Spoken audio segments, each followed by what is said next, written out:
The Ford F-150 Super Cab is sort of the Goldilocks of trucks. It's not the full-on crew cab with the four real doors, but it isn't stuck in regular cab two-door purgatory either. You get actual rear seats, actual doors, just, well, not normal ones.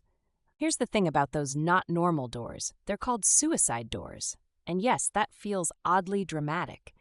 The rear doors open backwards, so you have to open the front doors first, which honestly is the pain point for families or anyone in a hurry. So if you have kids or people constantly hopping in and out, it can get old fast. My pro tip? Train everyone to get in like it's some kind of pit crew challenge, because watching new passengers figure it out is peak comedy. There's about a 25% chance of someone groaning. The seats in the back aren't limo levels of space, but they're good enough for adults for short trips.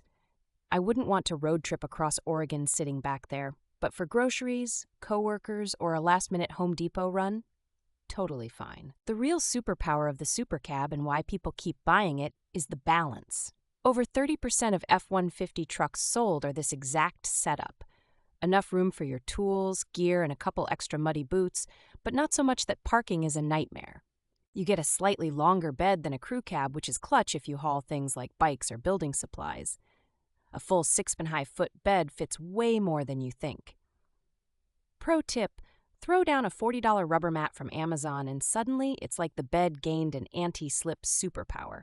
On the tech side, Ford doesn't skimp. Even these mid-tier cabs get the big infotainment screens, Apple CarPlay, and that glorious tailgate step built into the back.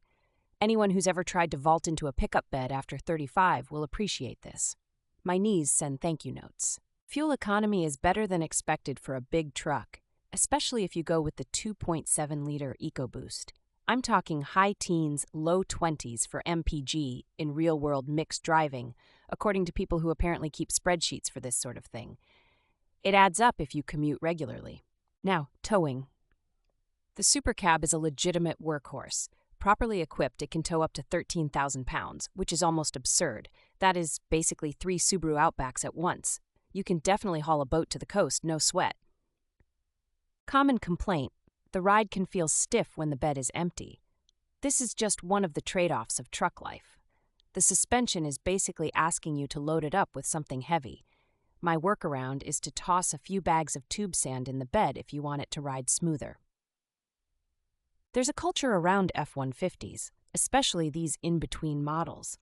People tend to fiercely defend their configuration of choice, but the Super Cab owners get the just right vibe. It's the truck for people who need both payload and people capacity, but without the city parking trauma. If you shop for a used F-150 Super Cab, check the rear doors for wear. The latches and hinges take a beating. If they feel loose or clunky, it's a $200 fix, but that's money better spent on gas or the next tailgate barbecue.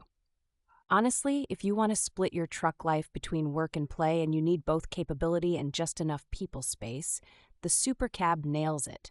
There are flashier options, but for utility, it just quietly does its job day after day.